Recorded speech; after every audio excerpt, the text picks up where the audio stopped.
Saludos y bienvenidos a todos to the PGP podcast. Hey, everybody. Josh Tobar, proud principal of Memorial Pathway Academy in Garland ISD, Garland, USA. Ready to rock and roll and work together with that young lady right next to me before she leaves us on a little sabbatical to another continent. But you know what? We'll get into her little journey in a little bit. Not a little journey, a big journey. Thank you for joining us today, whether you're watching it on live right now on Facebook, on YouTube, on X, on LinkedIn, wherever it might be. But also, thank you for giving us some of your time. One of the things that is not guaranteed in life is time. Tomorrow's not guaranteed. And so if you're spending today with us or on the rebroadcast, thank you very much. Thank you for reaching out to the PGP podcast that is part of the Fantastic Four Family Network. So if you didn't watch Super Saturday with Coach Sean Hurt at 10 a.m. Eastern Time, also Tammy and Shika at 10:30, the Doctors. Coach Hurt talks about turning around a school based on data. The Doctors talk about the culture aspect of the campus, different ways of the generational.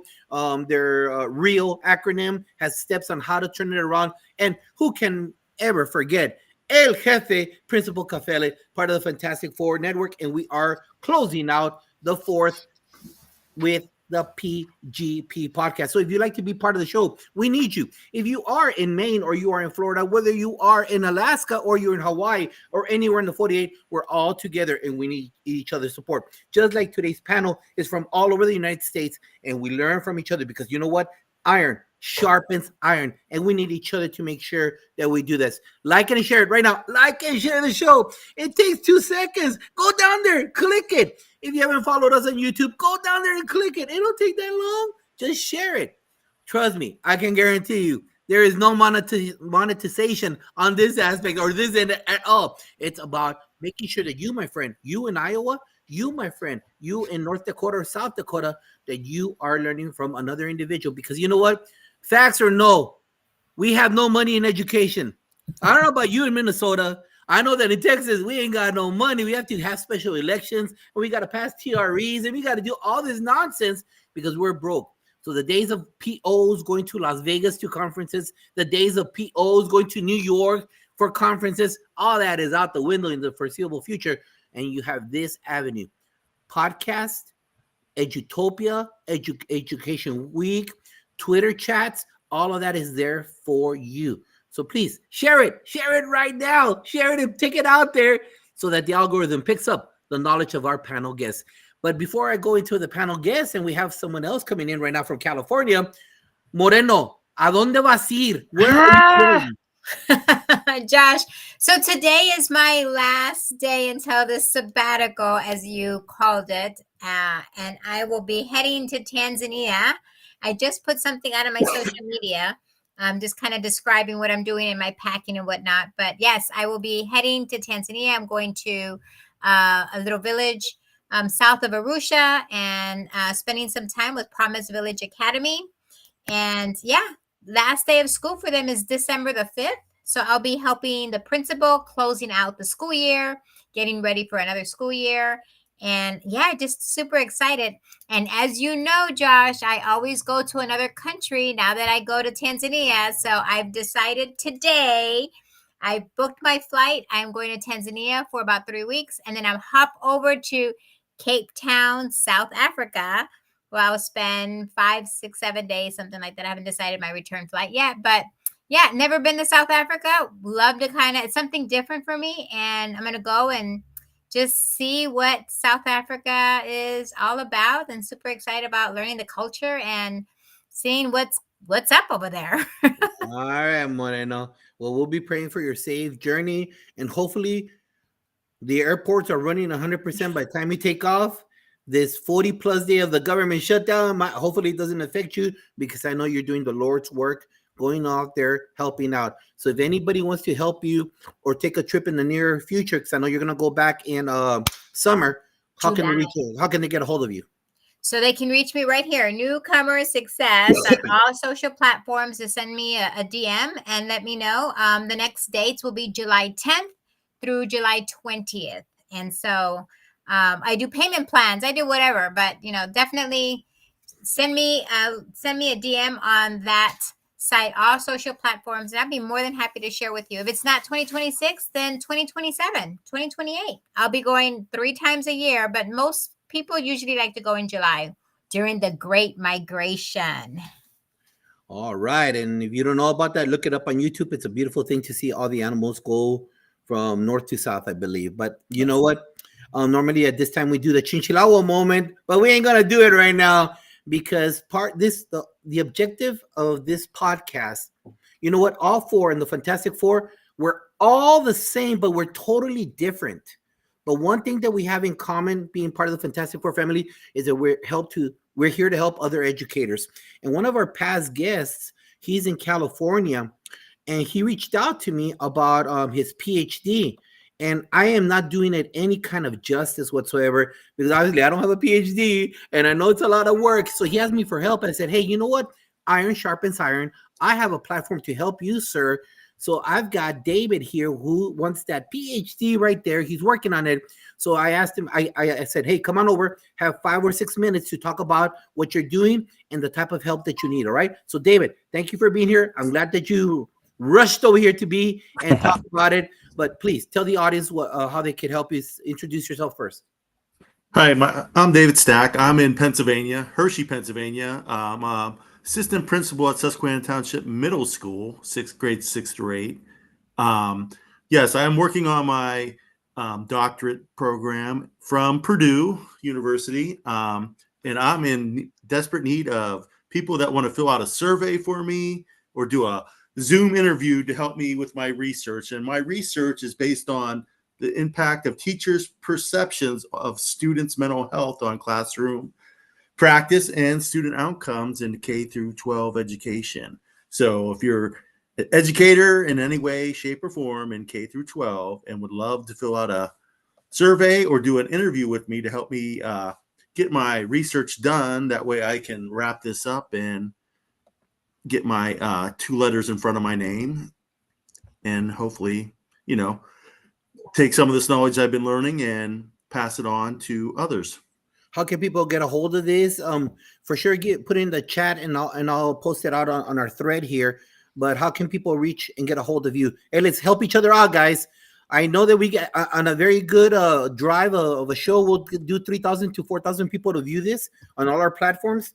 Let's help this cat out because you know what? He's in it for the right. Even though I killed, say, in California, he's in Pennsylvania.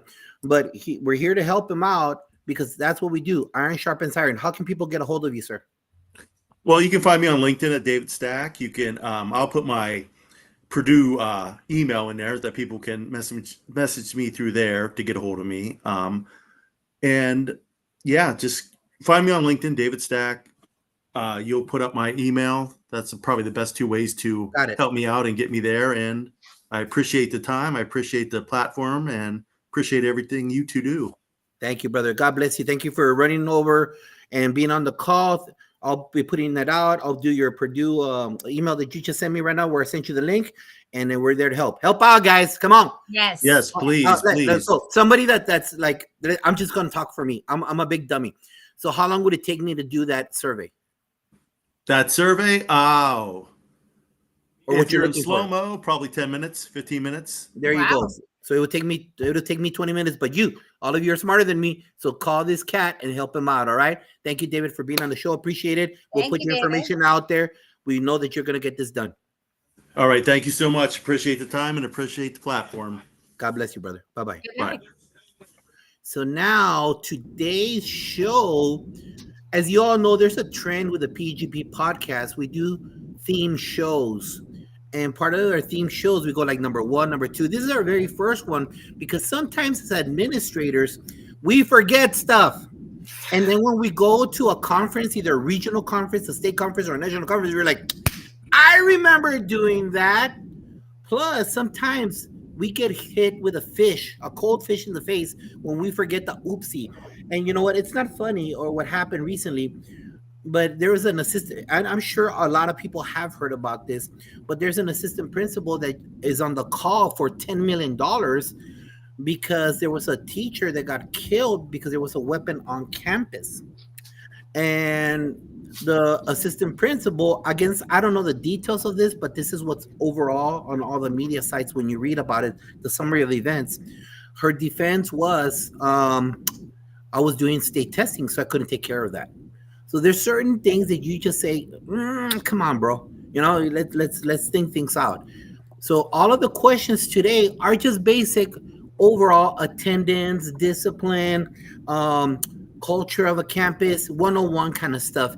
That if you need that refresher, we've got the best out there from across the United States, different ideas, different sets of eyes, and it's all for you, just as a great refresher. And we'll be doing this. So you want to be part of this later on. It'll be almost the same questions because we always need that refresher. As educators, we forget the stellar things we used to do, and sometimes a clean set of eyes will remind us of that. So I hand the stick over there. Panel, thank you for being here today. Moreno, stick. I'm excited because guess what? I, as a former administrator, there's times that we forget the most basic things. So I'm excited about this opportunity that we're going to share with all those people out there who just want to just remind themselves. So we're going to start off with Raquel. This is going to be your question. So just everybody, so you guys can understand, it's important for people to know our background, to find out where we came from, and to know what we've been through. You got to kind of have your little street cred, if you will. So Raquel, I'm going to start off with you. I want you to give the audience a brief background on the different roles that you served while in education, and which one was your favorite, because becoming an assistant principal just didn't happen overnight. And so I know you went through lots of different channels to get here. And which one was your favorite and why? Okay, so I have 33 years of experience. Wow. I actually did serve as a principal and had to step down due to medical reasons for my late husband. But I think my favorite one of all of my roles, I started out as an attendance clerk, moved into teaching, Wow. bilingual, counselor, assistant principal, instructional officer. So it's been a gamut of experience. And I think the most rewarding is the principalship, the administratorship, because you're developing lives, not only the children that you are serving, but the educators that you're serving as well, because you are building that leadership capacity in each and every one of them. And as I'm getting closer to retirement, I'm beginning to see, these people are in place now and they are ready and they are following their whys and they're doing an absolute phenomenal job as they're moving up the ranks. And it's just a pleasure to see that. Wow, Raquel, thank you so much for sharing. And you know what? You have such a plethora of information, I'm sure, because you've gone through all these different roles. And so I'm excited to hear all the great nuggets you're going to provide us today. Donovan, how about you? What's your background? A brief description? What's your favorite? Yeah, thanks so much for having me on the platform. Currently, I am an assistant principal at South Orange Middle School in South Orange, New Jersey. I started off actually as a graduate teaching assistant at the college level. And so I was able to teach some undergraduate courses, and then I went right into health and physical education. And, as a health and physical education teacher, what I loved so much about it was the fact that I was able to reach every student in the building, right? So sometimes those core class teachers are not able to see every student in the building. And so that's really what I primarily enjoyed. And then moving into being a professor at the college level at Virginia State University, but then also transitioning into the assistant principalship. And the assistant principalship it has been my favorite role. I think it's a really boots on the ground position. And so I enjoy being able to, really be a servant leader, tending to the needs of teachers and students, building those authentic relationships. And I feel like I really thrive in this role. Wow, I'm excited to hear everything that you have. And that's pretty interesting to kind of see your journey there. So super excited to hear all of your great nuggets today. Edwin, how about you? So I've been, I'm a career changer. So I didn't start off in education. I worked as a tech manager and then retail.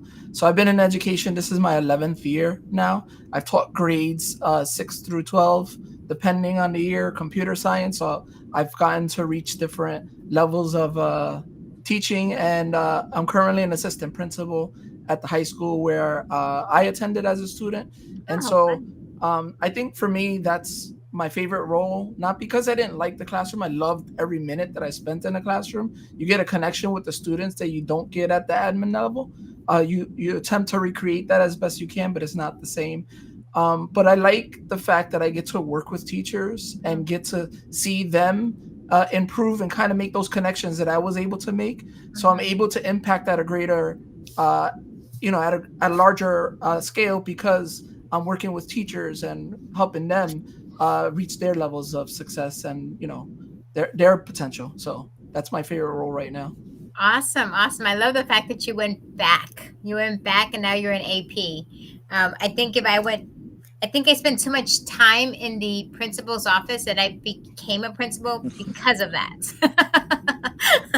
So awesome. Megan, we're gonna round off and finish off this question with you, ma'am. So I am also an assistant principal, and I can relate to a couple people on here. My previous job was at the school where I graduated from high school. My current job is the high school I would have gone to if the high school I went to didn't open. I went to a brand new high school, so it was nice.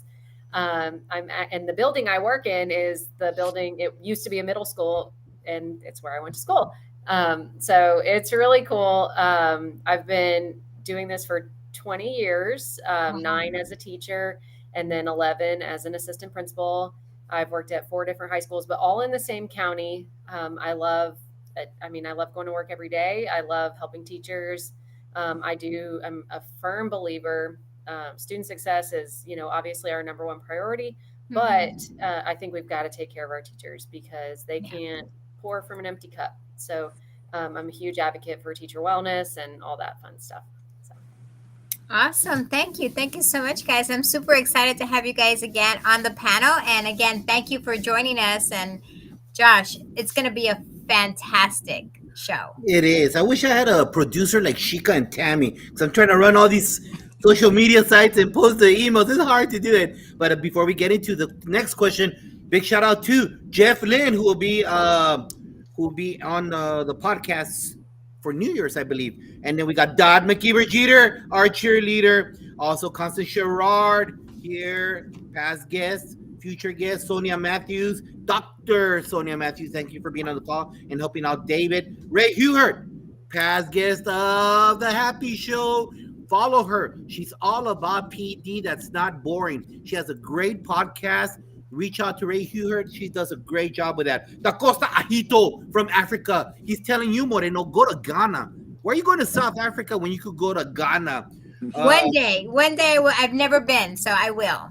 Sean Hurt, mi hermano from the Fantastic Four in the airport. So he's going to be stuck there for 11 hours. So we wish you nothing but the best. I'm glad you're here live. And El Jefe, Principal Cafele, thank you for being here. Principal Cafele, I don't know who's worse, your Giants or Washington. I think we're tied for being horrible, but it's okay. We'll get through this. We were there before. We'll be there in the future. Big shout out to my sister from South Carolina, Shika Houston. Thank you for being here, part of the work. Love it. This is what a familia es. Esto es una familia, the Fantastic Four crew. So, Doc, Edwin from New Jersey, we're going to start off with you real quick, all right? So, let me get my nonsense here. I got all these windows open on my phone, on my computer. I've got them all. I'll be there right now. All right. So who or what motivated you to get into education? Because again, the street cred. Yeah, believe yes or no, panel and everybody out there. When you go to conferences or you go to your central office and the people that talk to you, you're like, bro, you've never done this before. Bro, just because you're on the session thing, I hear you have no street cred. I'm going to walk out to the next session. You can't do that at central office, but you know what I'm talking about. You got to have the street cred. So, hey, Doc Garcia, so who or what motivated you, sir, to become an educator? And don't fake the funk because Jefe's on the call. How was your first year in the classroom. So who or what motivated you, panel? Starting off with Doc here. Who or what motivated you to become an educator, and how was your first year, senor? So there's a lot that led up to me being an educator. As I said, I was a career changer. So, but I'll go brief. I remember growing up in a single mom household, and some of the people who helped my mom get through some troubled times were my teachers. My first and second grade teacher, both Miss Kistner. Some of my other educators. And so that impact really stayed with me. And then as I became an adult and I was in my career, I was asked to go back and speak to some students on like career day and an alumni day. And as I was speaking to the students, I got touched with their stories and remembered myself and thought that I needed to go back and be for those students what a lot of my teachers were for me. So that's what led me to going back to being education.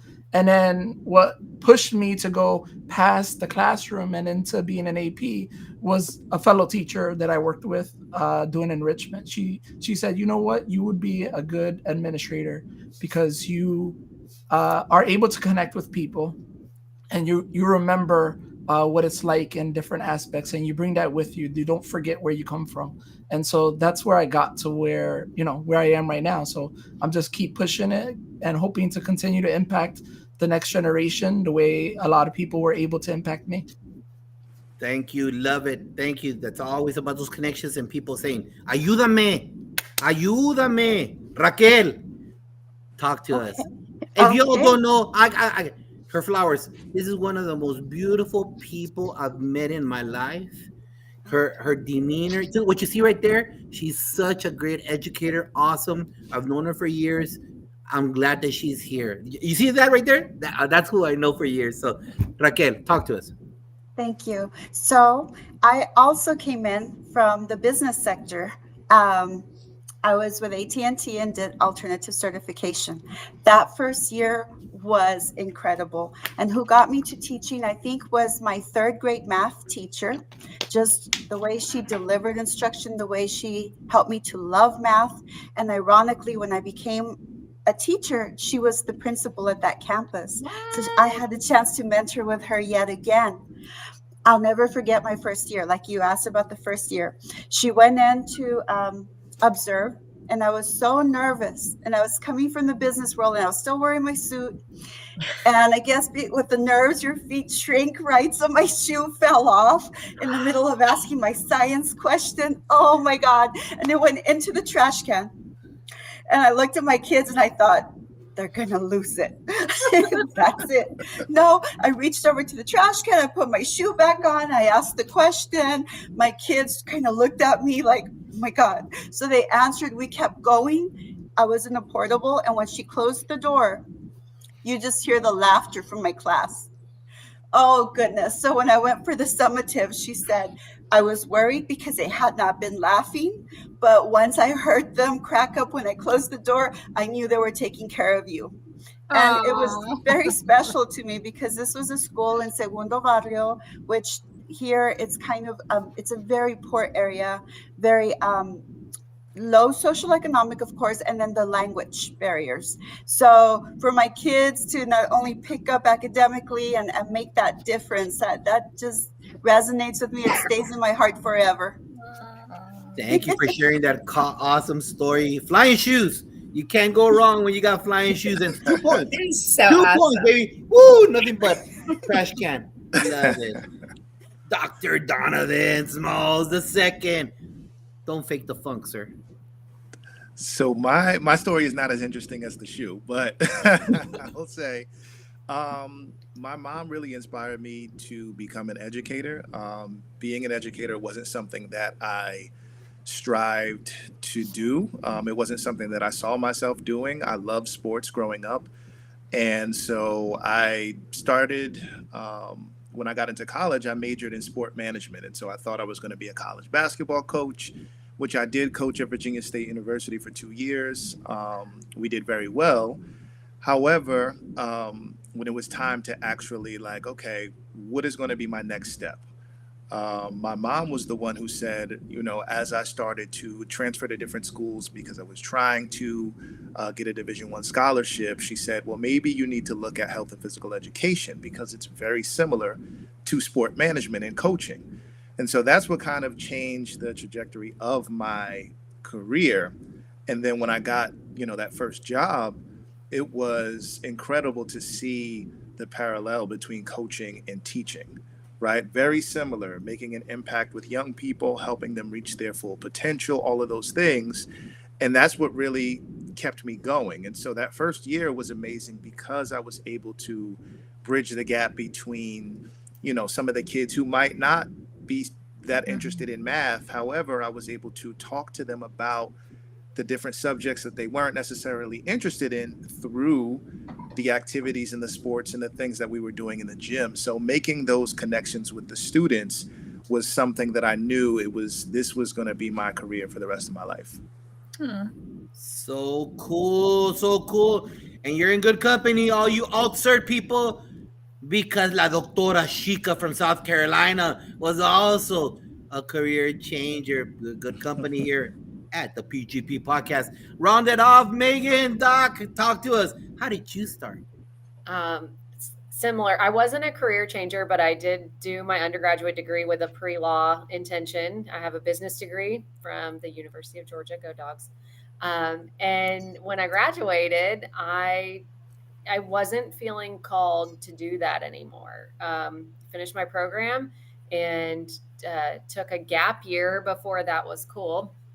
And got married and found out, pretty quickly that wasn't something that was going to jive with what I wanted. I was married young and I wanted a family. And so I went back to school. I did a dual, it was my master's in secondary social studies education.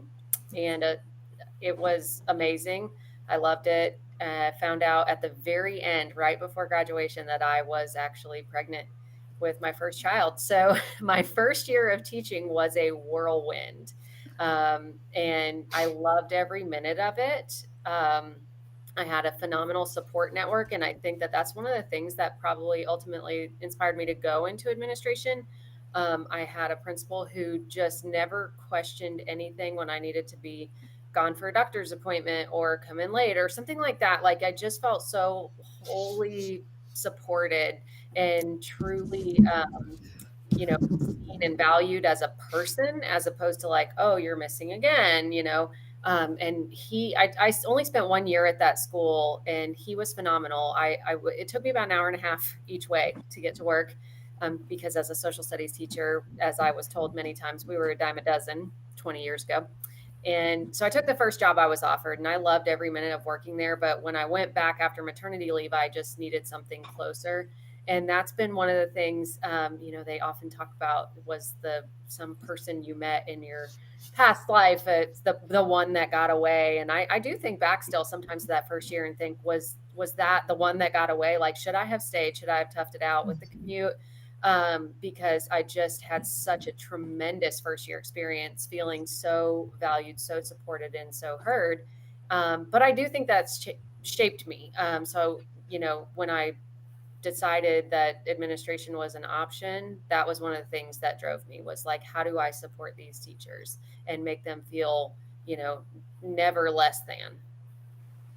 Beautiful. I love that. That is so awesome. And you know what, Megan, you're so right. Hey, principal, really? Is that the hill you want to die on? What time they walk in? What time? Really? Out of all the things out there, that cheerleading mom, that's the one you're worried about? And the sad thing about it is there are a lot like that. Those are not the hills. But then I digress.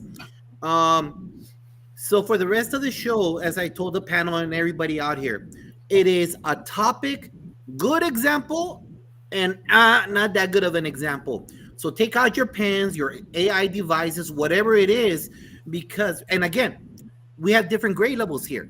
So what someone brings at the elementary level might not be as feasible at a 6A high school with 5,000 kids, but you could still get a nugget of knowledge, something that's successful, because success breeds success, and it's what tools you have sitting in the chair to ensure that they bring that knowledge, you use it, and try to implement it at your campus. So I hand the stick over to Dr. Moreno. Thanks, Josh. Thanks so much. So, Donovan, I'm going to start off with you. Okay. Okay. So, for the panel, just so that everybody knows, we're talking about attendance, right? Something simple to start off the show with, but attendance is one of those things that we need to have our kids in school, right? If they're not in school, they're not learning. And so, so Donovan, I'm going to start off with you. The question is, using your experience, as an assistant principal, and what you've seen in various schools, using your experience, can you provide me a good example of how to build, how to increase your attendance in school? But then I also want you to tell me of maybe a bad example, something that maybe you tried and just completely flopped. Yeah, I think a good example would be helping, first of all, understanding that parents are doing their best in order to get their child to school. And so I think when it comes to building those authentic relationships with families to help them understand why it's important for their child to be in school, I think that's the right way to go, right? As opposed to trying to be someone that is reprimanding toward that family, how can we have an authentic conversation with them, pick up the phone and maybe see what's actually going on, right? Maybe it's a transportation issue. Maybe the bus route actually needs to be routed to where they live, and they are in the distance that the district actually provides, but for whatever reason they got missed, right? Whatever the case is, I think it's having the empathy to actually have authentic conversations with parents and with families to figure out what's the deeper issue as to why their child isn't coming to school, and then talk to them about the importance of how we want to prevent learning loss, right? We know that if a child isn't in school, there's a lot of catch up that they're going to have to do. And so I think it's really about having that conversation with the families. A bad example that I've seen is when students do come in late, right? You might get an adult who says something condescending to that child as if they're the ones that are driving the car to get themselves to school. Sure. Right? We have no idea what that child had to experience on the way to school. We don't know if they had to walk through an unfortunate neighborhood and they were fearful and they couldn't get to school, or they had to avoid a certain group of individuals so that they could get there safely, although they would be late, right? So I think regardless of when kids come to school in terms of the time, we have to be welcoming as opposed to condescending and demeaning toward them. So figuring out the deeper rooted issue, I think that's important. I love that. I love that. And thank you so much, because sometimes we forget what is going on. Every child is different. And so it's important to really look at each individual child individually and find out what is going on. And you're absolutely right. Being condescending and then blaming the kid for not being there when they're not the ones driving to school. So absolutely. Exactly. I love that. Thank you so much, Donovan. How about you, Megan? Can you give me perhaps maybe a good example and maybe a not so good example regarding attendance? I think Dr. Smalls there has hit the nail on the head. I'm at a high school, so a lot of the kids do drive, and they are still late. And we could easily blame them. But we also know we live in a congested area, and we are very blessed with overall relatively great attendance rates. What we do struggle with is the tardiness. And just, when they do come in, well, we do, I'm always like, I'm so happy you're here. Was everything okay on the way in? And you can catch those couple kids maybe on the daily that are just like, you can tell, no, everything's not okay. And it gives you that opportunity to make that connection, talk to them, and then really encourage them to do better tomorrow. And I see a lot of kids that they do. And then they're excited when they get there on time and they walk by me in the hall and they're like, look, I'm here, and I love that so much. The punitive aspect's really, really difficult. I wrestle with this one because yes, is it important to be there on time? Absolutely. But then, if you have a punitive consequence that takes them out of more class, I did all my, I so appreciate the guy. Oh my gosh, I'm blanking on his name, who's asking for help, David, with his research, because I did all my research on restorative practices versus exclusionary discipline. And this is an area where you can really lean into teaching them why it's important to be there and why it's important to be there on time and all the things that they're missing versus, okay, now you get in school suspension because you've been late 5 minutes every day for a week. And now we're going to take you out of your classes all day. And so that's where I've seen in schools where it's been punitive heavy on the tardy or the absence policy. I just don't think it works. You're almost rewarding the kid who's already not doing well to get there, whether that's skipping class, not coming at all, or being tardy. We've got to use that as a teachable moment, just like anything else. Like, why is it important that you're here? But also using it as a starting point to connect. Why aren't you here? Why are you late? What's going on? So. Yeah, getting to the root of the problem, right? And every kid is different. It goes back to, again, every person is different. And I think if you actually talk to that child and find out why, half the time, it's something you can maybe prevent or fix or something. And then at least they'll appreciate the fact that you're trying to connect with them. So I love that. Thank you so much. And I love the fact that you're working on your restorative, right? When you were working on your research on doing restorative, because I'm all about restorative. It's awesome. So thank you. Raquel, how about you? What about a good example and a bad example of increasing attendance at school? So I work in a pre-K 3 to 5th grade, and we have about 1,100 students. Wow. I am in charge of the attendance, so I look at the incentives. How do I create incentives, both intrinsic and extrinsic, for the students to attend school? Again, like it was said before, it's not the children. Sometimes it's the transportation, sometimes, as you all have mentioned, but it's really getting to the core of it. And I took on all 1,100 because I have a counterpart. We're 2 APs, but because I wanted to get to know each family, I wanted to know the siblings, the correlation. And a lot of times with Texas, we have the 90% compulsory law, where I have to take them to court if they reach 10 unexcused or unresolved absences. But at the same time, as I'm connecting with the parents and I'm finding out maybe this particular student is not getting into the truck, maybe they are having tantrums. Maybe it turns out that maybe they need to be tested for special education or different things as we get to know the root of it. When I do go to court, I know there's a lot of negative feelings between the parent that's in the opposite side of the courtroom as to me. But at the same time, when they realize I am there to serve that child, I am there to serve them. And when the judge asks, what are we all doing collectively to help the child? That's really the aha moment for the parents. And they realize the importance of attendance. But again, the fun part is the jump paloozas and everything else that we offer, the popcorn surprises, just an arbitrary day. Whoever's here gets free popcorn.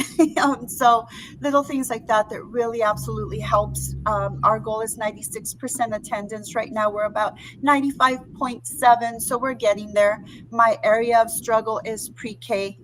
But again, they're little. Their immune system is getting used to school. Yeah, that's tough. Those babies are tough. And I'm glad that we're talking about both high school, like Megan was talking about, like they can drive themselves to school. And then we're talking the students that you serve, Raquel, which are the babies. And those are the ones sitting in the back seat and mama's having to take them. And, again, making parents aware that, school's important. When it's pre-K, half the time, déjalos que se quedan acostados. Let them sleep a little bit.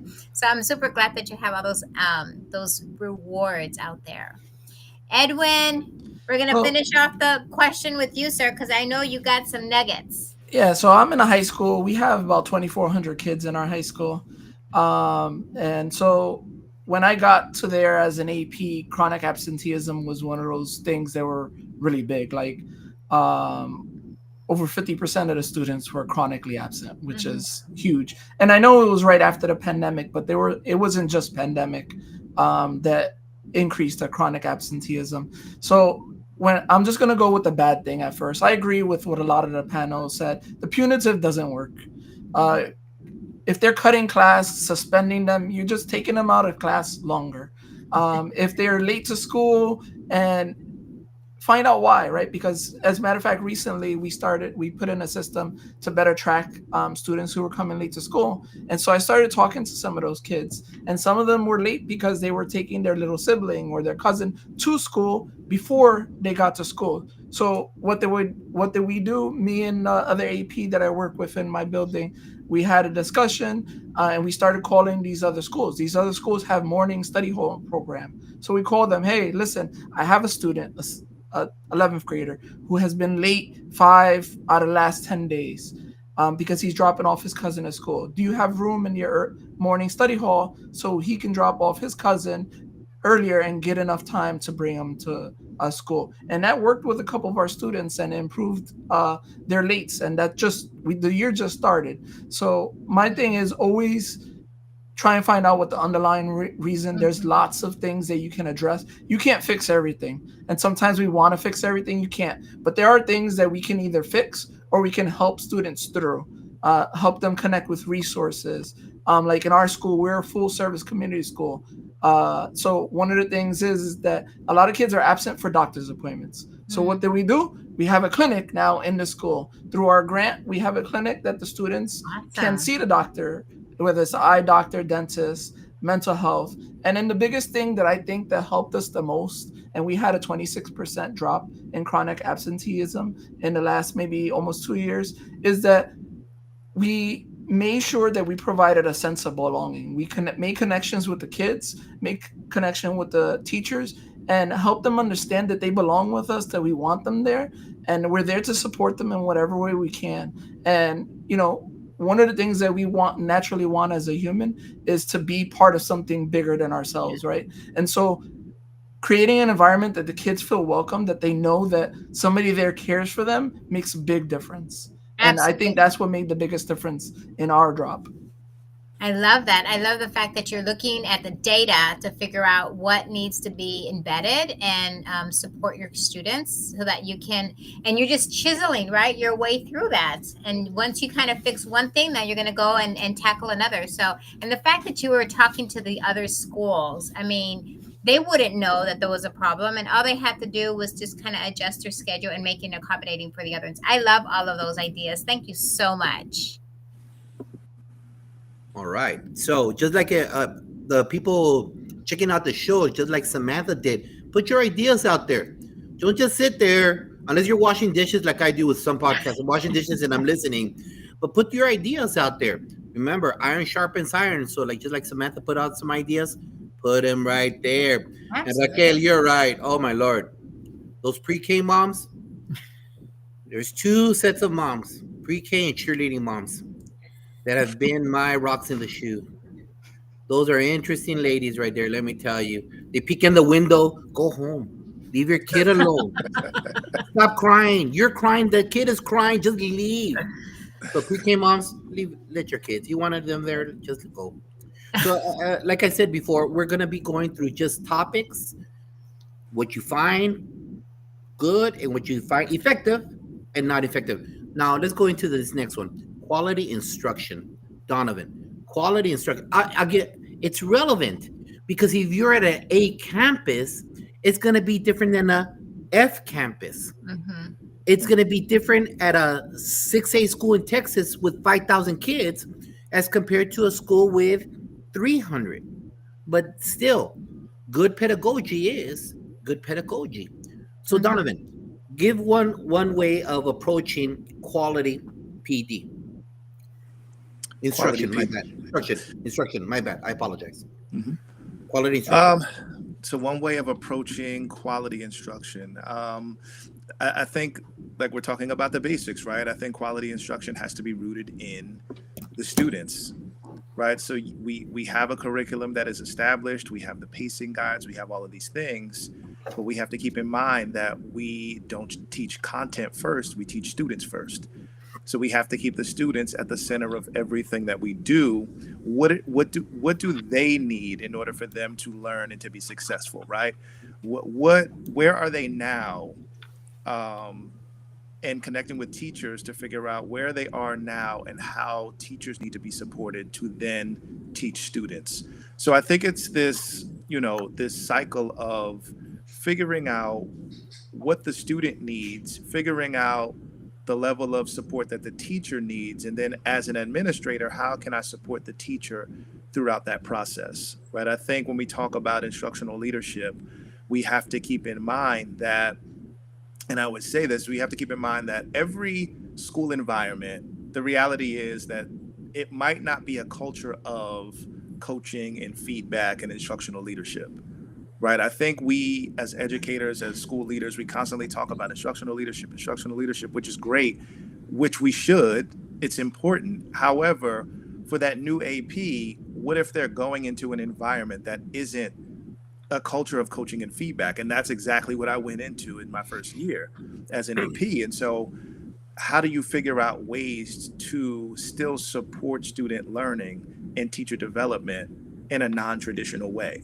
So that might be sitting down with one or two teachers to figure out their needs to better support them. Or it might be at the ground level, looking at curriculum and seeing the gaps in how students learn. So I think we have to have a comprehensive view of what instructional leadership looks like, what good instruction looks like. And then as administrators, figure out gaps in how you can, supplement your bus duty, your cafeteria duty. How can you still have instructional conversations with teachers while you're in the cafeteria, right? I think it shouldn't just be limited to getting into the classroom, which we know is the number one way to improve instruction. But how can I also have instructional conversations with teachers even outside of the classroom? Perfect. You see anything out there that has flopped? I think what flops is, as the administrator, thinking that we know everything. Just because we stepped into a leadership seat, we are not now the end all be all of what good instruction looks like, right? I think when it's not done, when instructional leadership is not done in a collaborative way with the teacher, listening to what the teacher is also saying and then supporting them and what they're seeing on a daily basis, that's when it's done wrong. But when it's right is when we develop a level of collaboration, when our pre-observation and post-observation conferences are done in a collaborative way and we're having a conversation to move things forward. I think that's the right way to do it. Perfect. Thank you. Raquel? Just to add, it is important to have our systemic approach, making sure we have those professional learning communities, providing the time for the teachers to be able to plan, discussing the data, really going into the data and understanding each child. When there is follow through with any kind of staff development that they may need, or when we do the walkthroughs, it's really important that we validate the good, put that thank you card for the good that we've seen, and make the note when we need to talk about a difficult conversation that come see me about this, but approach it not in a punitive negative form, but a growing form, because we're all growing. And as we walk into that classroom and we see all the pros and the cons, always validate both and have those difficult conversations. And in addition to it, when you walk into the classrooms, it's also important to sit next to the children and ask them what they're doing. The students too, they should be able to articulate to us what the goal was for the day, what it is that they're going to accomplish. Or sometimes bring them in and have the discussion one-to-one and say, hey, like with my children that are doing bilingual, they need to exit the bilingual program and they take the state assessment TELPUS. When I sit with them and I say, you're advanced high on your reading and your writing and your listening, but you're intermediate in your speaking, and create that awareness for them. And how can I help you so that we can get to that advanced high level and get you to exit the program, because that's the ultimate goal. So really knowing the why, and understanding as well. And I keep saying knowing the why, but it's because we need to know, what do we do when they get it? What do we do when they don't? and really have those conversations with each other and amongst the team of educators, whether it's a department or a grade level. We all have our strengths, and how can we take ownership of each and every child in that department or grade level and help each other with our strengths? Beautiful. The 4 PLC questions, very important, most important. And you see anything that's a flop out there, Raquel? You're so positive. I don't think you can find something. No, I sometimes, I see teachers that get frustrated and say, I tried what was recommended and it didn't work. And so giving them those words of encouragement of maybe it's not going to work the very first time, but we have to be consistent and keep trying, and we'll see it improving and working together. Perfect. Thank you for sharing. Hey, Constance, ask your question, because I know that you were replying to what Donovan was saying. But ask a question, and then I'll hand it over to Edwin. You'll be the last one on this question, Edwin. But that way you could answer her what Constance is asking. So I know you're there, Constance, Mississippi. Ask that question specifically. Megan, talk to us. I'm not sure I have anything earth-shattering to add. I agree with basically everything they've said. Perfect. Remembering that we don't know everything and being willing to work with people and ask people to try new things and encourage them if it doesn't work the first time. I love that. Okay. And anything that has flopped that you see administrators do?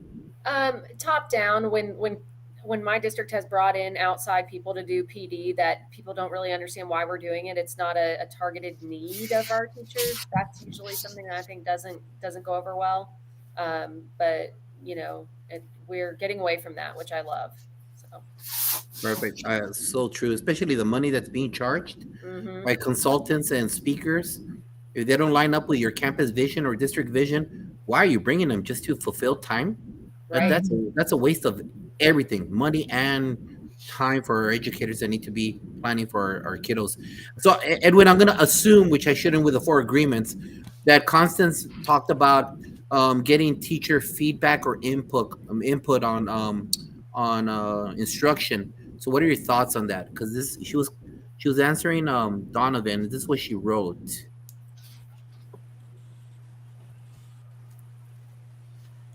So I mean, I can kind of, I was going through some of the stuff in my head, and then I started reflecting on my first year teaching and how I came into an environment where the teachers were beat on a lot.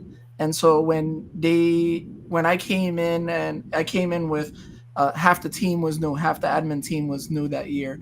And so, and we were younger, right? So a lot of it became, how are you any better than the person before, right? And so I think the best thing that I can say, one of the things that I learned was not to chase perfection, but to chase connections. Just like you want students, your teachers to connect with students, you need to make connections with the teachers. And when I think about some of the teachers that were kind of standoffish when I first arrived, I started with little things like, hey, how you doing? Like, be authentic about it. Don't just say, hey, good morning. Be like, hey, how you doing? How was instruction today if it's the end of the day? Or how was your morning? When you find out personal things about them, ask them about it. If you know that they hurt their leg recently or they went skiing, ask them about it. Build that connection and build that trust. Because one of the things that like when we talk about negatives is when you try to control things, that's when things start going wrong. I've learned that you can't really control a lot of the situation, but you can influence the situation. And you influence the situation by making those connections and building that relationship with them, that they trust you, and understanding that you can't do it all. And I think we touched upon it before. You're not going to be able to do it all. It's hard for me sometimes to get into the classroom. I want to every day, but sometimes there are, the building's going on fire. 50 things are happening all at once, and I can't make it. But there's teachers that I made sure that when I had that time, I did make that attempt. And so there's teachers that I know that have that good instruction. So I lean on them sometimes, right, to help build instruction with others. Building the teachers as coaches for each other and building a collaborative network when they are in PLCs that is not just check boxes, but they're actually talking things out and they're understanding that their goal is to be able to get the most out of the students for that day, whatever it is that day. It doesn't have to be perfect. Just get the most that you can. And it starts with planning and working with your colleagues and working with each other and building those connections. So there you go, Constance. That's your answer right there. And that's facts. Build connections with your team members. Make sure that they feel that you got their back. Even with that kid that they sent you 37 times, deal with it the 38th. And that's how you build those bridges right there. Because you know what, Josh is going to keep on pressing that button. You got to make sure that Josh cuts his stuff out right there. So, hey, like and share it, guys. If you haven't done so already, like and share the show. You're getting all this information for free. Like it and share it. Go to YouTube, like it, click on that little bell. We need you to make sure that this knowledge goes out. Stick. And those kids, 6'7", 6'7". I had to do that because I can't. We're going to talk about discipline in a little while, because we're going to talk about positive school culture as we're going to talk about. That's why I wanted to kind of say 6'7", because let me tell you, there are some folks out there. I see it on TikTok. It's like, if you say 6'7" one more time, I'm going to call your mama, 6 or 7 minutes from now, and I'm going to tell her how many. And it goes on and on. I was like, how do you build school culture when you're just kind of always doing that to the kids? So I want to talk about school culture, and we're going to start off with Megan first.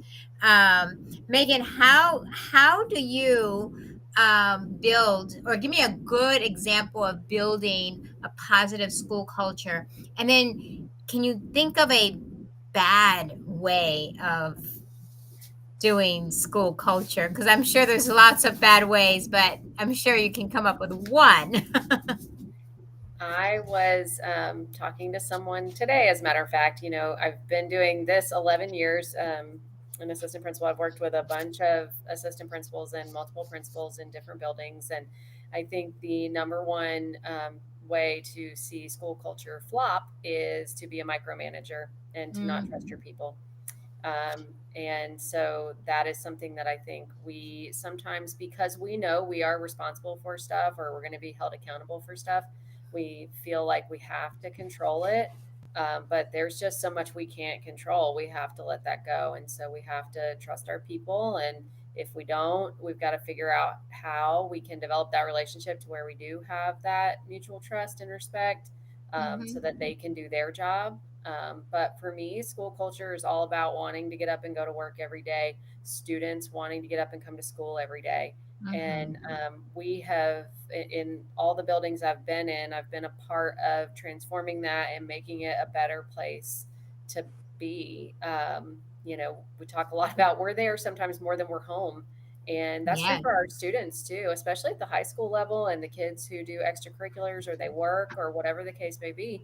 They're in our buildings, they're on our campuses far more hours than they are at their house. And so what makes it a place where they're happy to come every day? What makes it a place where our teachers are happy to come every day? And I think part of that is, for me anyway, being a part of that teacher wellness initiative everywhere I've been. And what can we do to lighten their load? And it's not just about, we do yoga on Tuesdays or mindfulness on Mondays or have a food truck on Fridays or whatever that is. But I've been very intentional over my years as the master scheduler to preserve their time. So when we talk about PLCs, it's not in addition to their day, it is embedded in their day. We respect their time. We, I've been at my current school now, this is my second year. We completely restructured the way we do lunch duty, morning duty, and afternoon duty, so that they have more time to get done what needs to be done. And things like that, when you say we respect your time, that your actions back that up. And so that's kind of how I think support that positive school culture. We saw a huge reduction in teacher absences. The school I came from had amazing teacher attendance. And when I got to my current school, we did not. And the principal was just like, what are y'all doing down there? Where our county gives us a substitute budget. And my previous school didn't even spend their entire budget. My current school, the year before I got there, spent twice their allotted budget on substitutes. And so he was like, "What's going on down there? Why do people go to work?" I'm like, "Because it's fun. It's a great place to work. They support each other. They don't want to put their colleagues out. Things like that. Like there's just all these little components to it. And yes, a lot of it is the wellness stuff, the food truck Friday and the yoga Monday or Tuesday, and all all that stuff. We have stuff every day, book clubs and things like that. But I think it boils down to really respecting their time. Do what you say what you do, and show up for them. I cover classes if we have someone who's out last minute rather than pulling a teacher. And we do have 5 assistant principals. So I know that's not a luxury that everybody has. But I had a teacher say, "I've been teaching for 33 years. I've never seen an administrator cover a class." And I'm like, "Excuse me? Like, this is the first place I've ever been that an administrator hasn't covered a class." So I just learned from some really amazing people early on in my career that the little things we can do to help teachers. If someone's just like completely flustered and overwhelmed, and I'm standing there in the cafeteria, I'm like, "Go, I Yeah. can do this. I can handle lunch duty. Go do what you need to do. I don't need to make copies. I don't need to grade a test. I don't need to do feedback on an assignment. Like, you go do what you need to do, and I can stand here and socialize with the kids." So I think all that, just really kind of put your money where your mouth is when it comes to teacher wellness, can really help build culture. And then same thing for the kids. Making the pep rallies relevant and fun, and knowing what 6-7 means. So that kind of creates that buzz where kids are like, "Who are you? What are you doing? Why are you talking about that?" So I do love that. Awesome. I love that. And thank you so much for sharing those great ideas, because those are all important. And that's how you build school culture. I don't disagree with any of that, because it's true. You want your teachers to get up every morning and go to work because they know that you take care of them. And awesome. I love it. You know what? We learned so much of just even substituting in the classroom, because I was with you. I was a principal and I was also substituting. And the teachers would say, "You were my substitute yesterday." And I was like, "Yes, for third and fourth period." So that's so cool. So thank you so much. Edwin, how about you? What do you have? Some good and some positive and some negative or not so good school culture examples? So I agree. The whole micromanaging doesn't bode well for good school culture. Punitive, pointing out all the things that are bad all the time. There's a saying that hurt people hurt people. Well, loved people love people, right? So changing that, the feeling around by celebration is a big thing for me. I love celebrating people. I love celebrating little things, right? All the time can build up to something bigger. Yes. So I remember watching a movie, and I can't remember the movie, but it was a lesson that I learned that an adult asked a little kid in the movie, "How is it that you are so positive?" And the little kid replied, "I just remember all the little things that make me feel good, and I use that to overcome the big." So I use that, and we celebrate people whenever we can, celebrate students, celebrate staff. This year, we started the Golden Apple Award for a staff member and teacher. Every month, we choose somebody that we highlight that goes above and beyond. And we're not just choosing the person that everybody knows. We're making a point to choose the people that a lot of people don't see. And that, as an administrator, means that you have to pay attention, right? You have to see what's going on in your school at all levels, because people just want to be seen, they want to be heard, and they want you to believe in them. So take that moment to recognize those people who've been there and never have been recognized. Like teachers, the last 2 times that we did it in September and October, because we started in September, in both instances, the staff members that we recognized cried, like right there in the meeting, because these are people who are good people, who are generally good people and put a lot of themselves, who just haven't been recognized before. So take that time to recognize them. And it's the same for the kids. High school kids, I remember when I was a teacher, I would give little certificates, and the other teachers would be like, "They're high school. They don't care about the certificates." That is not true. The high school kids love the certificates and love the stickers, just like the little ones do. As a matter of fact, when I gave some out, the student goes, "I haven't received a certificate since I was in 3rd grade, and I'm going to go home and put this on my refrigerator." And so, celebrate what they're doing positive, and all that negative can be overcome by the light. I love that. Thank you, Edwin, for reminding all of us that It doesn't matter if you're in pre-K, kinder, elementary, or high school. Stickers and certificates matter because they want that recognition. They do. Donovan, how about you? A positive and a not so positive school culture example. I think a positive example is, again, just being present in classrooms, and not necessarily to evaluate instruction. I think it's just checking on people. At one of the schools where I was in AP, the teacher, one of the teachers, she was there for 20 years, and she said nobody has ever gone into the classrooms and said good morning in terms of an administrator, right? So just the little things, right?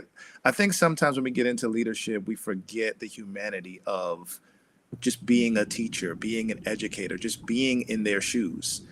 I think it's important to go into a classroom and just say good morning to people, right? When you're walking past your colleagues in the hallway, good morning. Those simple things make a huge difference.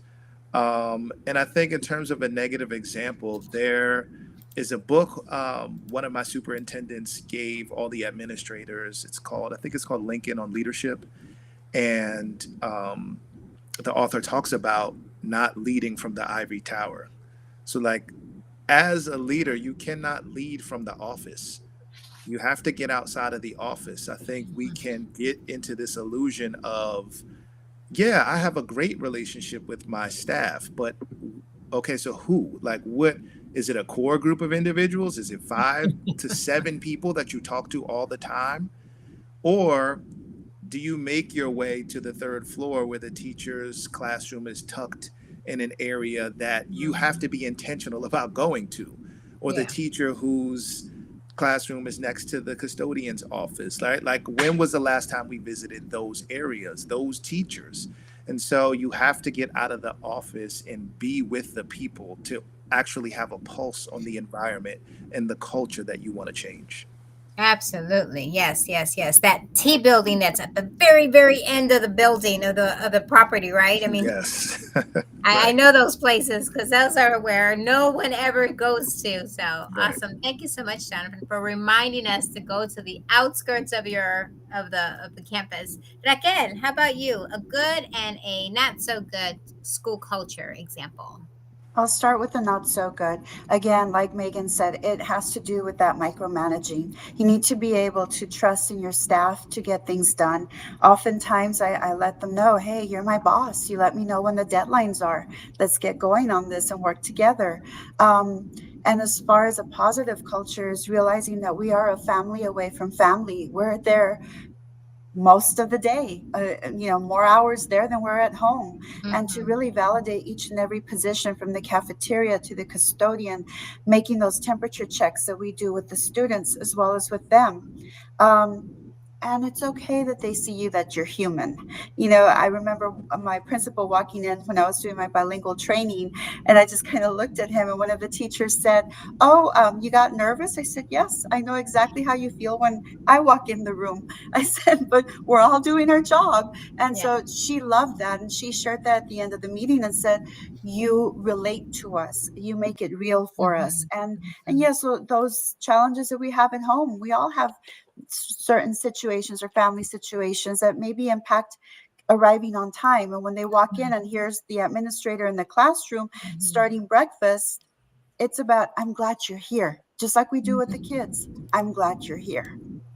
Awesome. Awesome. Donovan, can you say that, that the name of the book again? I think Constance is asking for it. It's Lincoln on Leadership. I'm not sure the author, but it's Lincoln on Leadership. Awesome. Awesome. Thank you. Thank you again for sharing that. Guys, that's so much information. I'm super excited. Again, if you have not liked it and shared it like this man has been promoting, please do so, guys. It's so amazing that we are sharing all of this knowledge, and we must like it and share it so that others can also get the algorithm kind of going and everybody else can see our show. School discipline, guys. The one that everyone loves right now. 6-7. This is the time. This November, December time. This is when everyone's at each other's throats. And then that March, April time. Yes. This is when adults go at each other. Adults go after that pre-K mom. The Yeah. cross guard yells at the bus driver, the cashier, because you don't put in the ID number right in the cafeteria. It all becomes a Josh, cycle. you're terrifying everybody. I don't fake the funk. I tell you the straight out. Just like Raquel, I've been in it 33 years. So people need to know out there, especially those of you that aspire to have the chair, you need to know that you got to deal with all this stuff. Mm-hmm. It's not minutia, because one cashier yelling at a little kid can take at least 6 hours of your day, especially the little kid belongs to the board member. Yeah. Facts or no facts? Facts. So I ain't scaring anybody. You want the chair? Hey, baby, it comes with all this stuff and Mhm. more. Megan, discipline. You said that was your PhD. Talk to us. Things that work, things that don't work. Yes. I think if I was talking to first year, it is definitely make sure that the parents know we're all on the same team. This is not the school against you when it comes to consequences. This is how do we teach your child not to repeat this behavior? And again, just anything we can do to repair the harm, restore the relationship, get the student to understand why or how it's impacting their peers if they're disrupting the learning environment. I think I'm an advocate for all that over anything exclusionary or punitive. I think it's really got to be more teaching, more learning through that process. And what I have found that doesn't work is when you don't have a good open line of communication with the parents, Mhm. or you go in combative. Most of the time, 99% of the time, the parents just want to be heard. So if they do take issue with something, they want to say their piece. And I think a lot of times if they're just allowed to do that, they don't necessarily care if there wasn't a change in the outcome. They just feel heard.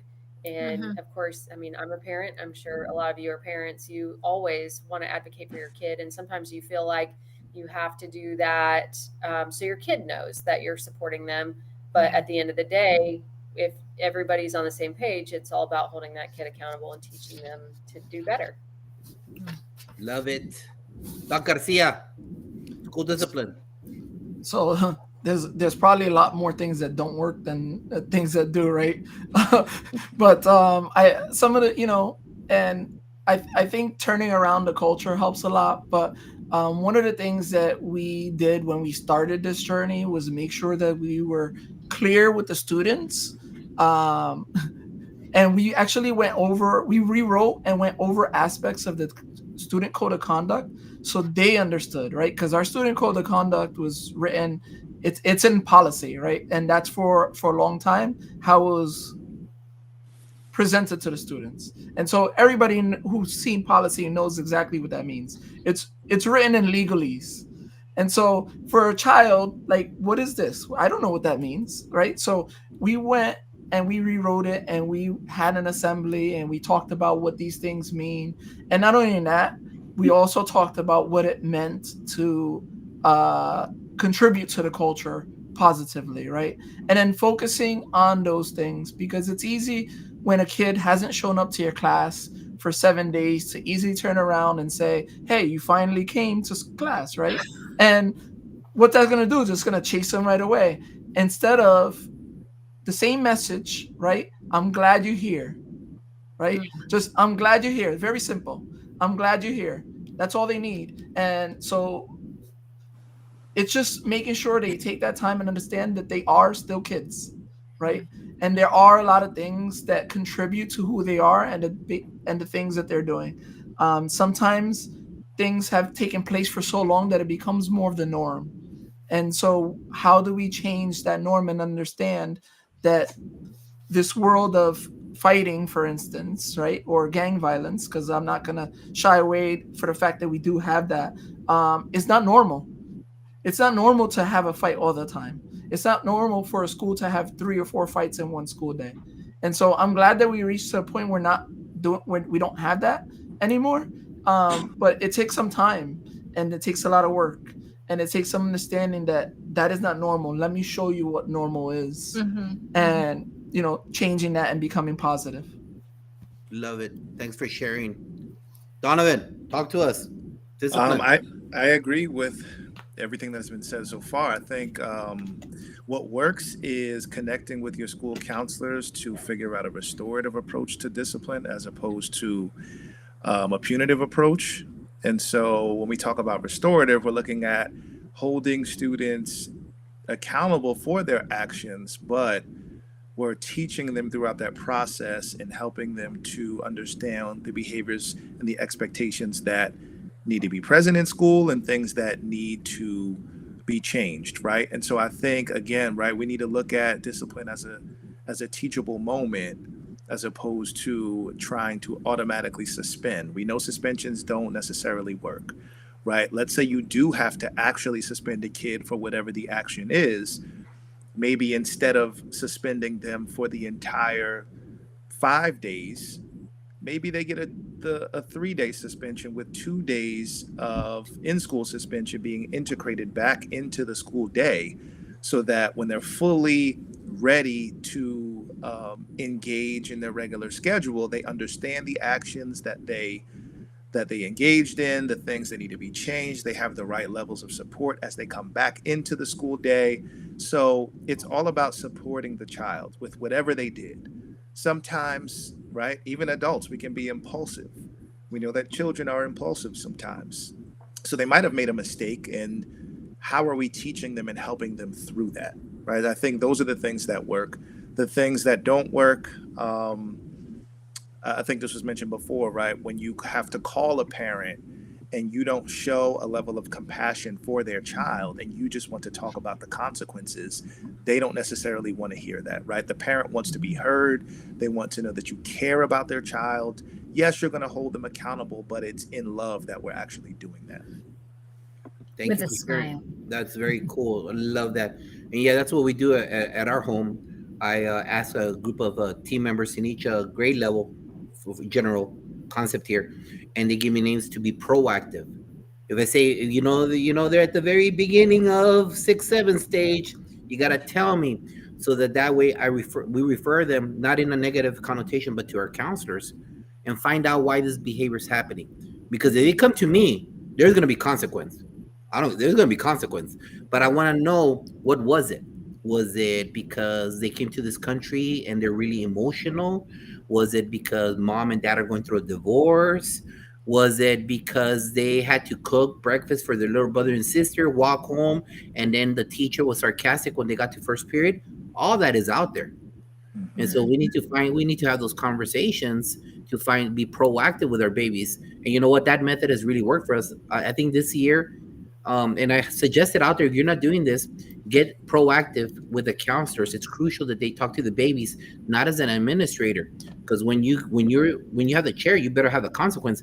I think we've only had 13 referrals so far this year. 13. Wow. And I've got 10-year-olds to 21-year-old men in the same building. And these are kids that are at risk. They were sent to me because of behavior issues. They were uprooted from their country. They're all tier 3, but that's all we have. But because we're proactive with the behavior.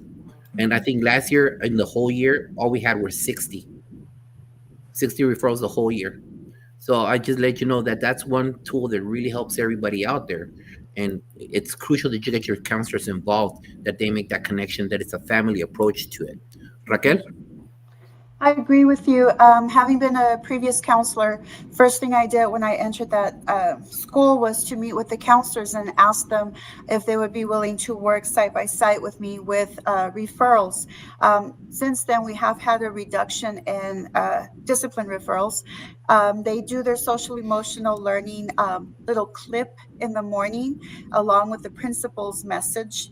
And so that helps a lot. And sometimes we look at the hot spots or certain situations that are occurring, and they address that in their social emotional 2 to 5 minute little presentation that they have. Also, restorative circles are key. And usually when I do handle the discipline, I'll code whether it's a suspension or detention, a conference with parent, but I like to also code it to where they need to go to the counselor, and I inform the parents, and oftentimes they're very receptive. They're like, yes, let's help my son or daughter make better decisions. So really establishing that and having the ability to bring in the counselor when you have response to intervention. You know, you sit there and you study you have a child study on academics, but a lot of times it's behavior. So including your counselor with that as well, and developing a response to intervention to assist the children to improve their behavior and include the parent. Thank you, Pano. Yeah, Jefe, yeah, it's not Josh, but you know what? This is what Principal Cafela says a lot, and he's seen me in action. I once invited him to my former campus, and I was doing morning announcements, and he started recording me.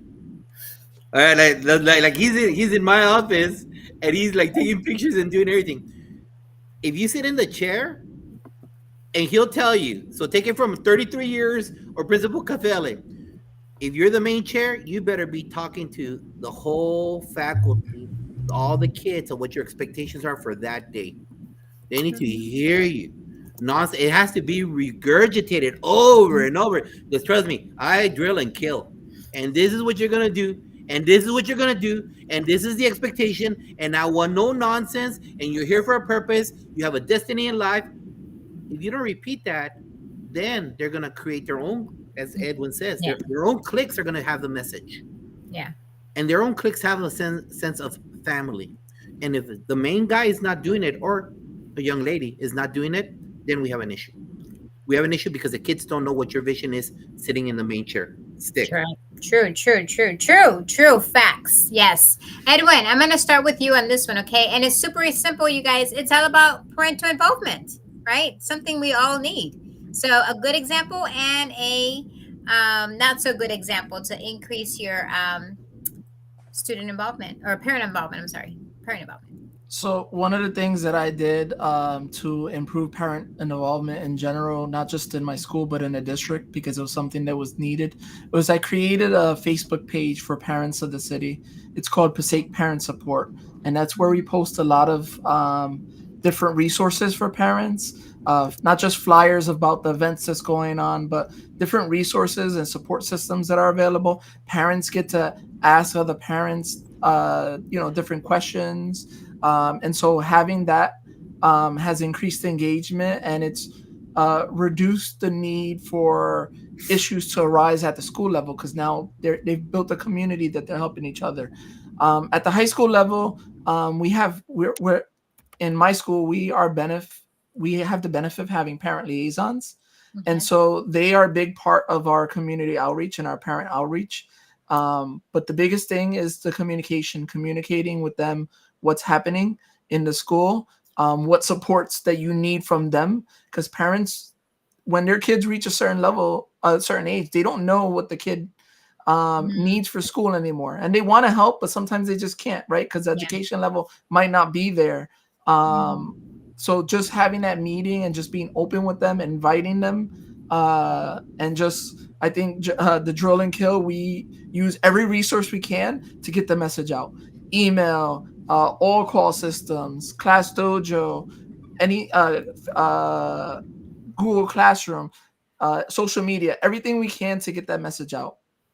And that's what we do. It works. Do you have a bad example of how do you not get parents involved? Yeah, I mean, avoiding parents, right? Sometimes, sometimes we just like sometimes kids are judged, sometimes parents are judged because you don't know why they are the way they are. And there's been instances where we've had this kind of like helicopter mom who was always on us, but in talking to her, we found out that the reason why she was the way she was is because in her high school experience, it wasn't a good one. Mm-hmm. And so she wanted to make sure it wasn't repeated for her child. Yeah. So getting that understanding and being proactive with them and letting them know, hey, this is what we're doing. Thank you for the input. Doesn't stop them from being a helicopter parent, but that understanding helps a little bit with the dealing of it. Awesome. Thank you so much. Thank you for sharing. Raquel, good and bad of parental involvement. I like to be positive about parental involvement. I think it's so important to see them at campus. They do wonderful things. They help out with activities and but really having that understanding that they are there also to serve the children. It doesn't become because sometimes when you have your volunteer areas and you have the negative, the gossip, that negative atmosphere that you need to quelch and regroup and say we're here for children. So any type of parental involvement, I value that they come into the meetings. I value that they're there to support us for activities.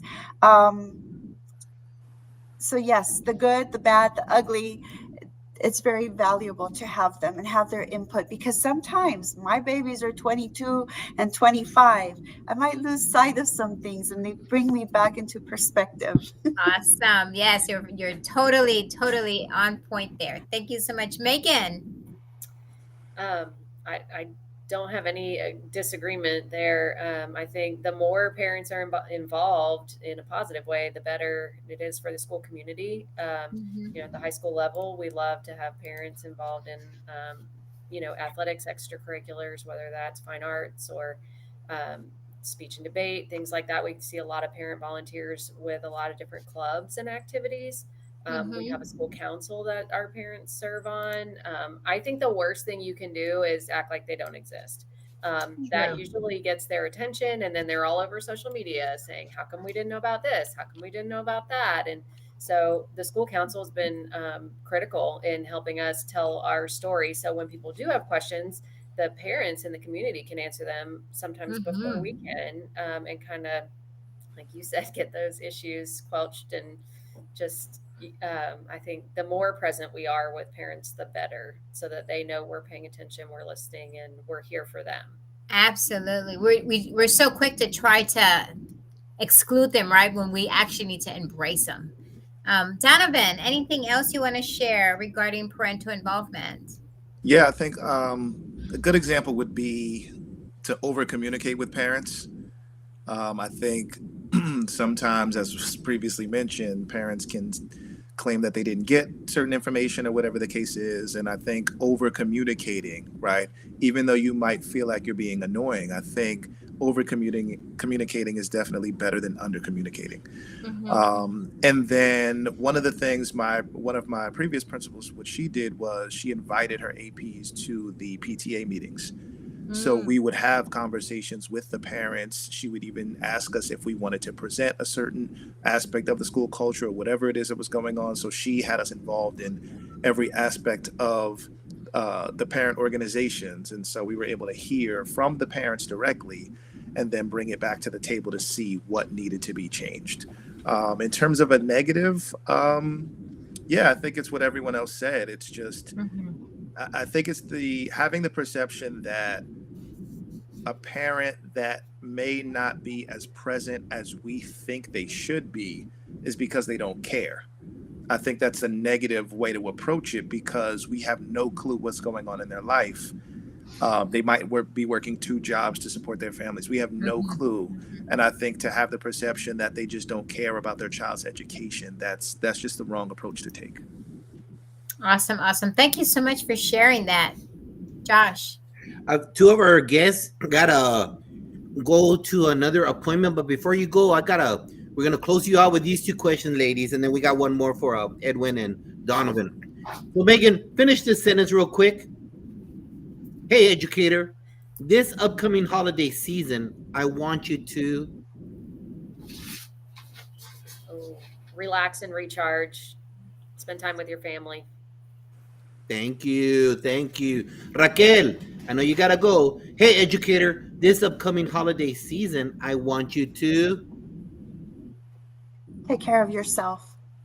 Yes, take care of your family and enjoy the time, but also take time to take care of yourself. Thank you, ladies. Thank you very much. Dr. Donovan Smalls. Hey, educator, this upcoming holiday season, I want you to rest and be with your family. Doc Garcia, finish it out. Hey, educator, this upcoming holiday season, I want you to take a moment, ground yourself, look around, and experience everything around you. Love it. Love it. Love it. Love it. Love it. Ladies, you got a chance for the lightning round, or you guys got to bug out? Got to bug out? Got it. I have a second. I can. Okay, here we go. Me too. All right, lightning round. I don't have time to go into the Ghana's part. So here we go, Megan. Real quick answers, all right? Here we go. Give advice to a new teacher. Utilize your mentor. Read a note, an email, a text from a teacher, a parent, a colleague that inspired you with their words. You are someone who makes everyone feel like someone. Send some flowers to an active colleague who inspires you in the work. My new superintendent, What's the name? Mary Elizabeth Davis. Name one person the audience should follow on social media that does what you do. Brandon Buck. What is your favorite action movie? Die Hard or Deadpool? Tell the audience that one hit wonder that you love. Baby Got Back. What are you thankful for in life? All of the experiences I've been able to share with my family, my children. What is your favorite Christmas song and who sings it? Mariah Carey. All I Want for Christmas is You. And how can people get a hold of you, Megan? The Healthy AP or the Healthy Assistant Principal on Instagram and Twitter or X and Facebook, just Megan Wade. Beautiful. Thank you for being here. Go to your next appointment right there. Thank you so much. That God bless you. Thank you for being here. We really value you. Raquel, give advice to a new teacher. Stay grounded with your why. Read a note, an email, a text from a parent, a colleague, a student that inspired you with their words. A parent that said, "Thank you for taking the time to listen. My child is very happy in his class." Send some flowers to an active colleague who inspires you in your work. It would be a colleague from another district. She is amazing, has always been supportive. What's her name? Dr. Carmona. Name one person the audience should follow on social media that does what you do. I love to follow Rob Robledo. He's an Eastwood High School principal because he's so real in his postings with the kids. What is your favorite action movie? I would say Top Gun Maverick when he's supporting the new ones. Tell the audience about your one-hit wonder that you love. Don't worry, be happy. What are you thankful for in life? I am thankful for life, enjoying the moment. Amen. What is your favorite Christmas song and who sings it? It's a classic. I'll be home for Christmas, and of course, it's Bing Crosby. And how can people get a hold of you, young lady? So they can find me on X, and then also on Facebook and Instagram. Love it. Thank you, Raquel, for being here. Appreciate you. Thank you very much. Dr. Edwin Garcia, here we go. Give advice to a new teacher. The greatest lesson you'll ever teach don't come from lesson plans. It's from being able to see and hear and believe in your students. Read a note, an email, a text from a parent, a colleague, a student that inspired you with their words. So this is from a senior who just graduated in June. They sent me a message over the summer. Hi, Dr. Garcia. I really appreciate you so much. You've helped me a lot since I first got to the school. Thank you so much. Really, my school dad. Love it. Send some flowers to an active colleague who inspires you in your work. I mean, I can't say there's one right now. We're our high school, which I said was 2,400. We just got split into 4 buildings across the city, so we're all missing each other and not able to think. So they inspire me because they continue to work through all the challenges, and we continue to improve our high school. Name one person the audience should follow on social media that does what you do. Definitely the GOAT, Principal Kafele, does more than I do, but everybody should follow him. What's your favorite action movie? They stole Die Hard, but so I'll go with Man on Fire. Man on Fire is really good. Tell the audience about the one-hit wonder that you love. So I don't know if it's a one-hit wonder, but it's not. I haven't heard any other songs from him. It's Somebody That I Used to Know by Gautier. What are you thankful for in life? The haters, to be honest, the people who hold me back and who talk about me, because every day I push myself forward to shut you up. I love haters too. Oh my God, how much I love haters. I thrive with haters. I love Yes. haters. Yes. I love Keep trying to hold me back. It's not gonna work. What's your favorite Christmas song and who sings it? This Christmas, Donny Hathaway. How can people get a hold of you, sir? Well, I'm on LinkedIn and Facebook and Twitter. It's right there at Dr. Garcia EDU. It's on the And screen. thank you, Doc Garcia. Appreciate you. Let's close it off. Donovan, rápido, muy rápido, real quick. Give advice to a new teacher. Be yourself. Be your authentic self. Read a note, an email, text from a parent, a colleague, a student that inspired you in their word. This is from an aspiring administrator that I mentored last year. She said, "This year, you've taught me so much about what it means to be a good administrator. Your patience, kindness, and calmness are attributes that will make you an incredible principal." Love it. Send some flowers to an active colleague who inspires you in your work.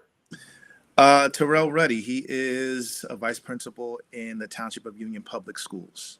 Name one person the audience should follow on social media. Principal Kafele, for sure. What's your favorite action movie? Black Panther. Tell the audience that one hit wonder that you love. The Cha-Cha Slide, DJ Casper.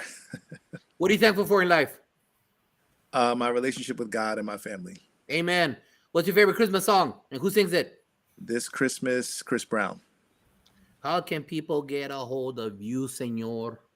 I'm on LinkedIn, all social media platforms, Donovan Smalls, the number 2.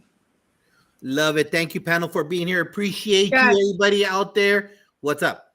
Constance Sherrod, Edwin, can you share that quote one more time on the chat? Which one? The advice to The teachers? lightning round. Yes, the lightning round. Oh, the greatest lesson you ever teach doesn't come from a lesson plan. It comes from seeing, hearing, and believing in your students. Awesome. Thank There you. go. Love it. So right there, I see that the thread says that they love haters.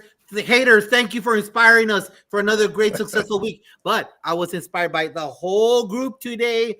What good and what not to do. You got no excuses. This is what people pay for with that big PO. Not here. It's for free. All for you. Because we're in it together. Doesn't matter if you are in New Jersey. Doesn't matter if you're in Pennsylvania. Doesn't matter where you're at. We're all dealing with the same obstacles. You heard it. You heard the same thing. We're in it together. We're only stronger together. And that's why we need you to be part of the Fantastic Four Network and like and share all of our shows, because you know what? We're totally different, but we're really the same. It's about loving the future of this beautiful country, the beautiful part that is this melting pot, that you could have an immigrant like myself, like and so many other people that become leaders to make this country a little bit better. And that's why we need you out there, making sure that we're pushing each other, motivating each other, and inspiring each other with our work and our words. So don't forget to like and share it, but most importantly, join us next week. Dr. Darren Peppard and Katie Kinder here talking about school culture and their brand new book. Panel, say goodbye to everybody. Thank you very much, Chica, Jefe, everybody. Thank you for being here. God bless you. Have an awesome week.